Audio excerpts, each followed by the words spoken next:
Welcome back. You're watching Capital Connection, and now the big question is, one thing is certain, of course, that Imran Khan is going to be Pakistan's next Prime Minister. The big challenge for him, that whether he will be able to deliver, because there are Is that necessarily, Kamran, I'm sorry to cut you off, is that necessarily a guaranteed thing? Has anyone done that? I'm just asking. I think for the last 4 years, whatever we've been witnessing, if Imran Khan does not become the Prime Minister, then yes, who else? Well, it's not about who else. I guess the question is, if you add all the seats of the PMLN and the PPP and some combination of the others, does that get them over 137, or is there no way that can happen? I think still leading. I think still Imran Khan is leading. The number they were showing that Imran Khan is around 142 by including all the GDA, the PMLQ, the independents, and if the opposition number we put together, they were around 137.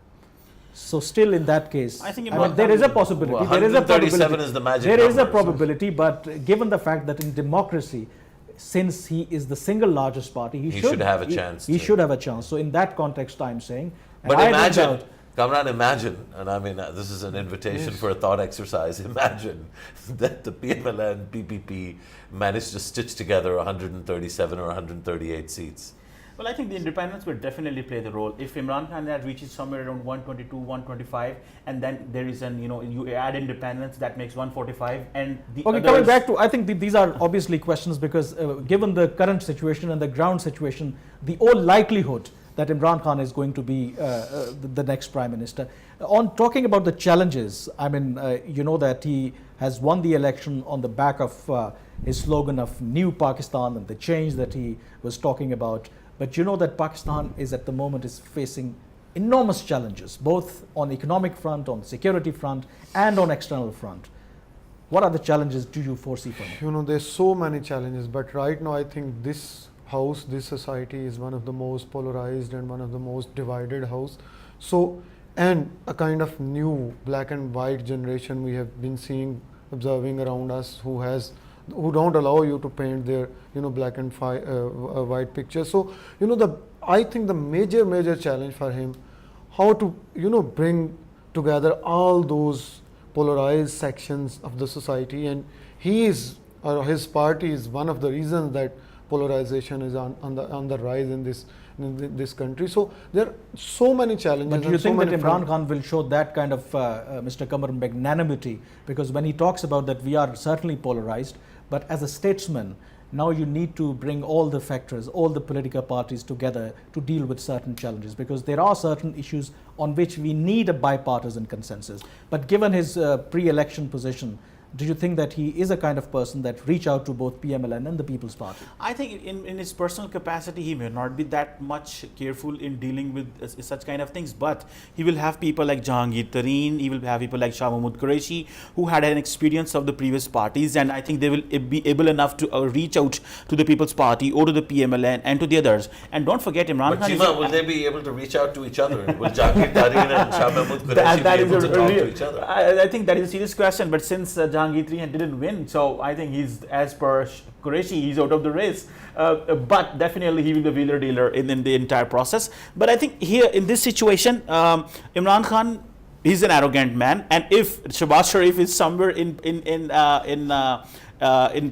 National Assembly as an opposition leader, it will be a really difficult business for the parliament. Mr. Sharif has reacted quite weirdly when you said that Imran Khan is a arrogant. He's an arrogant. I'm he's not an arrogant man. Because in Naya Pakistan, I'm not sure we're allowed to speak so freely and boldly about the leader. But I think the new Pakistan is still a few days away, so if we can take the Let's liberty, squeeze in a few freedoms before it dawns. But on a serious note, what do you think? What are the three challenges that Imran Khan has Number to deal one, with? macroeconomic crisis. You're looking at a serious inflationary sort of spike if there is not a significant dollar-denominated injection into the reserves, plain and simple. So that's going to be dealt with either through China or Saudi Arabia or a bond or sukuk or an IMF Going loan to the IMF, or all of those things, right? It's possible we need to do all of those things.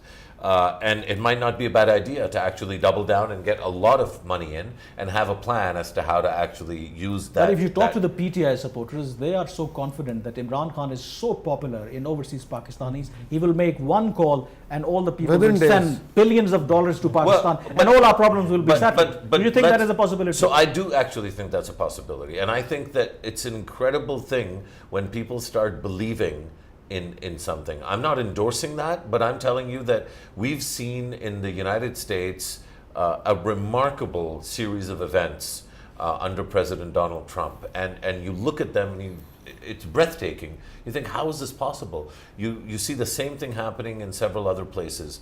Enormous amounts of widespread, wide-ranging support for individuals who seem to have none of the manners or nuances that we So would that like is them to have. the positive aspect of Imran Khan's Well, personality. I don't know if it's positive because once those people send all that money. If people trust your leader, that is also a positive thing, because earlier both the Bhutto dynasty or the Sharif dynasty, the problem that they were facing, that people don't trust them, especially those who... I'm so glad you said that. That's exactly the problem. The problem is that Bhutto Saab and Nawaz Sharif, once upon a time, enjoyed exactly that kind of trust. I have with my own eyes, and you have too, because I know how old you are, we've witnessed women take off their bangles and send them for the flood relief, send them for the debt relief campaign that Nawaz Sharif was running in the mid-1990s. We know that Bhutto Saab, people gave away their land, because of their love and their trust. So the in people of Bhutto Saab. Pakistan are genuinely generous and they wanted a change in Pakistan. Of course, that then... And the fairy tale never ends with the prince kissing on what the is your princess. what is your view? What are the challenges that Imran Khan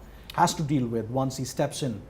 First, we'll have to, he needs to understand how to interact with different institutions, because he has never been into this business, and foreign But policy. some people believe that he has been interacting But with he's interacting, institutions that you've been talking he's about for some time interacting now. with one institution, we all know, but there are so many other institutions like political parties we are talking about.